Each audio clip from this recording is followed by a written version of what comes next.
and in this video, how to beat an international master in Blitz chess.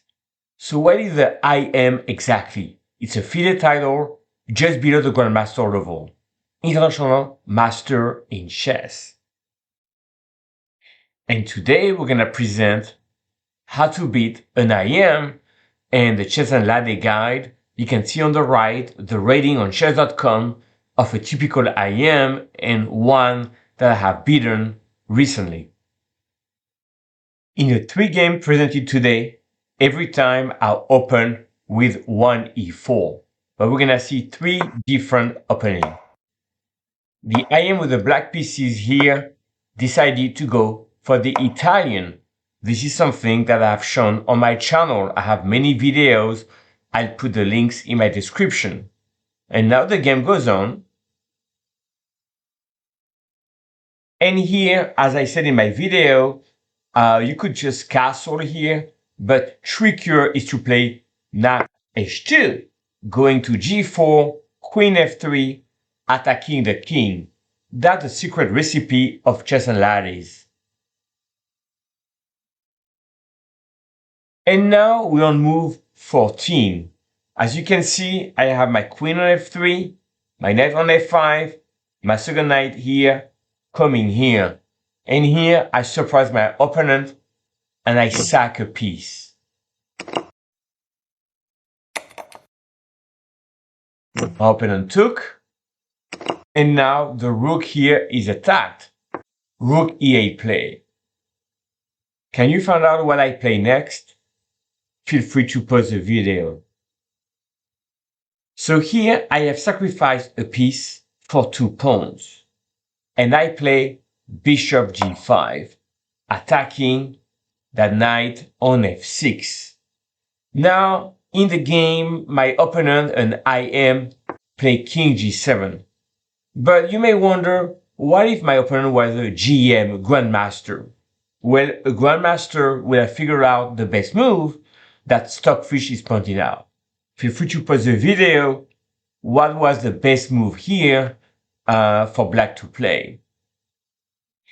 And an amazing tactics, black had to take on f2 like that.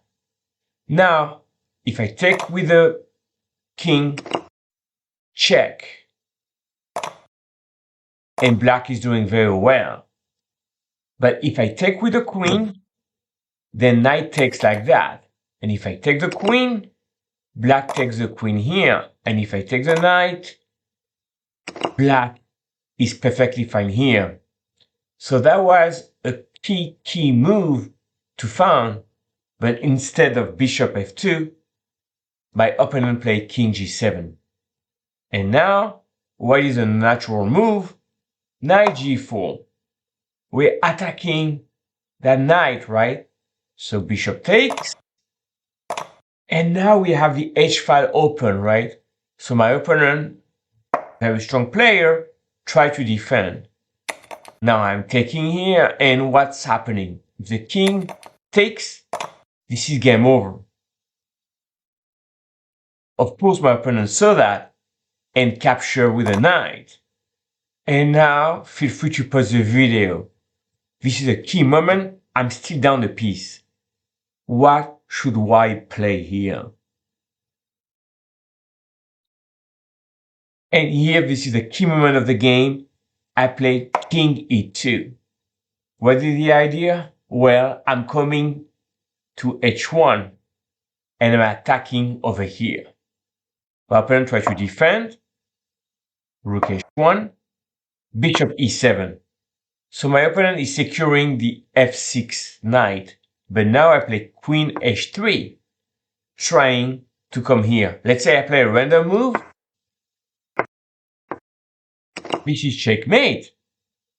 So here, I am threatening to come on h6.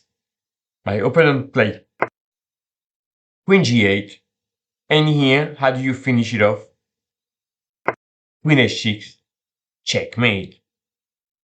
And this is how, in this key position here, my opponent had to give back a piece. But play king g7, and after knight g4, the attack played by itself. Let's see the next game.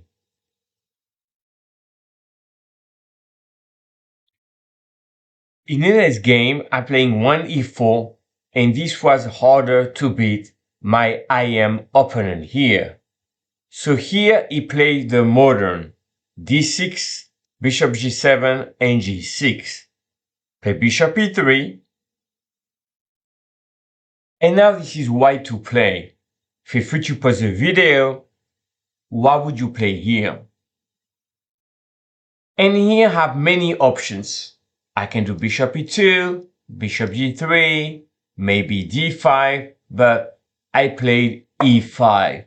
And I have videos on my channel how to win with white quickly, and this is a very strong move. So here my opponent had to take, but my opponent doesn't want to play an endgame like that. He wants to play for a win. This would be an endgame, it's about equal. But instead, my opponent tried to keep the queens on the board. What is the typical move here? E6, of course. Now I gave up a pawn, but these pawns are damaged, right? The structure is damaged. C4. And here this is white to play. Of course, I just go for an equal endgame as well, but I'm trying to win against an international master. So I play queen e2 to avoid trading queens. The game goes on, and here we have the difference between a master, international master, and a grandmaster. In this position, black took the pawn, I play king f1, we're gonna see the game. It's very complex. But the grandmaster would have found the best move, which is taking with the bishop instead. I take, and now knight c3. Now you may say, well, white captured the rook, but here, rook d8. And now this queen on e2 is attacked. Cannot go on the d file, and if you go like that, this is checkmate right here. So on rook d8 here, you have to play queen d3. And this position is much better for black. You have extra pawns. So in this position, if I sum up, a grandmaster or the best move would be bishop takes c3. Instead, knight takes c3. And now the king moves. And I play knight g5. So see, to play against a strong player, you have to have some threats. Yes, I cannot castle. My king is not in the best spot over here, but I'm trying to play for a win. Now, this position is very messy. That's another pro tip. If you play a very classic positions, which is all normal, the international master is gonna have pattern recognition, is gonna know what to do, or she's gonna know what to do, you're gonna be in trouble. But here, it's a completely messy positions. You can see that I have the knight on g5, the bishop here, my king. Typically, my rook will be on f1, and then black hasn't developed, right? So it's a very messy situation. It's hard to play for both sides. That's exactly what you want. So the game continues. And here, once again, in this position, bishop f5 played. That's not the best move. What was the best move? Check. Because if I take, black would take the bishop. That would be very good for black. So my opponent give me a chance, plays bishop f5, so I'm still in the game. Going back again, and I'm trying to line up some kind of threats. Queen f6 defense, h4, and here I missed a strong move. I move my knight, but f4 was very strong because black cannot take, and after f4, I'm threatening to take a piece. That would be winning on the spot, but I missed it and play knight e4. The game goes on, and here bishop take f3, nice sack. Now, why is it a nice sack for black? If I were to take, boom. Now, where does the king go, right? On the f file, not so great because of the rook. So you have to take queen g2, boom, check, win the queen, and I'm losing. So this is what's happening. Bishop f3, very strong sack. I cannot take the bishop. What to do? And in this position, we were both short of time. I play queen e5. And here, my opponent blundered, bishop takes d1, and I finish in checkmate. Now, in this position, it was a desperate attempt. I tried queen e5. What would have happened if my opponent took the queen, give a check, take the bishop, defense, and here I would have bishop d5. Very messy position. I have two rooks. My opponent has two rooks. And then I have 1, 2, 3 pieces against the queen. So extremely complex position. However, after this move, black would be better, but the game would continue. But this is the critical moment of the game. My opponent saw the right move. I saw I could not take, that would be losing on the spot. I tried to fight and stay in the game and play my own queen sack. My opponent missed it, and I finished with a beautiful checkmate over here. Of course, a blitz game, but this is what you have to do to create chances and win. Let's see one more game. Now in this last game, I'm playing in an IM, and this is the blitz rating of this international master on chess.com. I don't want to reveal the name, it doesn't matter who I played, very strong player. So now I'm facing the Sicilian defense. And again here, I'm playing a recipe that I have described on my channel. I'm playing the 3 knights variation. We can see here we have 3 knights. I'll put a link in the descriptions, and I'm gonna trick my opponent here. So the opening goes, of course, very hard to win the opening against a strong player. Now we can see though that with my opening playing knight c3, knight f3, the 2 knights tango, can see that black is a bit, have not coordination with the pieces. And the last thing I will point out is these pieces haven't developed. So somehow I'm putting my opponent under pressure. That's a pro tip. Always try to pressure a stronger opponent so that he can make or she can make a mistake. Now my knight is attacked. Where does the knight go against the Sicilian? And generally speaking, what's a good place for the knight? Now a normal move would be to retreat here, but I play forward, knight f5. The knight here is attacking, very well placed, and my opponent decides to take my knight. Now, in this position, we have once again a typical situation. My opponent is a stronger rated opponent, has a better rating than I do. So a normal move would be to play save, castle, and the game would continue. But my opponent is trying to win against me and playing h5. That's very aggressive, trying to play h4 and winning a piece, and also attacking with the pawns.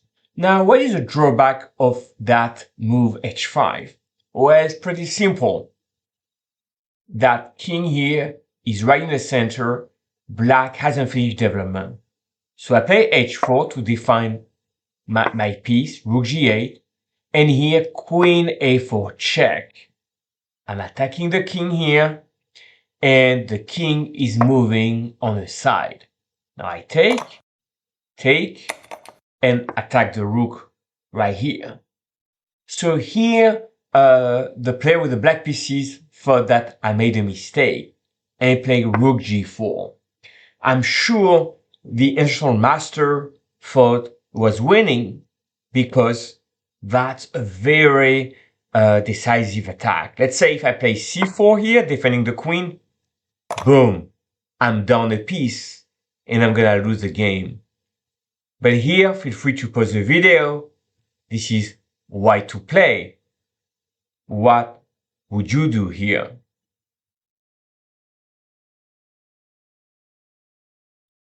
There aren't that many options. I could not play that because the rook and the knight defend.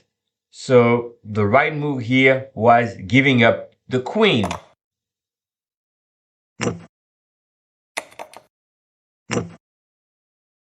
And I gave up my queen.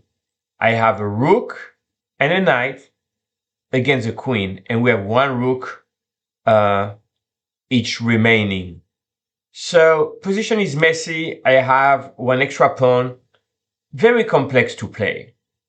Anyway, my opponent took with a rook, and same thing. You can see I have rook and knight against the queen, but I'm playing against the king, as we shall see. So rook c4, trying to come here with an attack. And now I don't exchange the rooks. Rook h4. My opponent takes on c2. I'm taking on h5. And you can see that that king here is in danger. I'm threatening f6. So my opponent play f6 himself. Now I play a few moves. And here, feel free to pause the video. What would you play if you were playing with the white pieces? And I decided to do a rook lift here. Rook e3. The idea, very simple, coming here and winning here. So the game continues. My opponent defends. And here, check, check. In this position, I was short of time. The best move was rook g8. And no matter what you do, no matter what move you play, the next move is gonna be rook g7 checkmate. There is absolutely no defense. If you try to move with the king, this is simply checkmate. So here I had a checkmate in 2, I missed it and played rook g8. The game continues. And here I'm playing rook g3. That is very strong. Let's say on the best move, I would have won like that. And here, once again, I can line up my checkmate. But instead here, in this position, my opponent played rook g7. Can you find out what was the last move of the game? Congrats if you found the move. I played rook h3, and that is checkmate. So once again, what was the critical moment of this game? Very tense situation. The rook here is attacking 2 pieces. I decided to give her my queen. A brilliant move according to chess.com engine and review. And here, another key moment of the game. What did I do in this position? Rook e3, lining up the 2 rooks. These 2 rooks are actually dominating the king and the queen, and black cannot attack. Even after that, there was no chance for black to attack. Any move like that, boom, rook h3, coming here, the king is stuck. So I thought that was an interesting game, a lot of different critical moments, and a nice checkmate to cap off the game against an international master. So this was game 3. I thought you would enjoy these recaps. Let me know if I should do more, or if you'd like to see my games against grandmasters, or any other question you may have. I'll see you in the next one.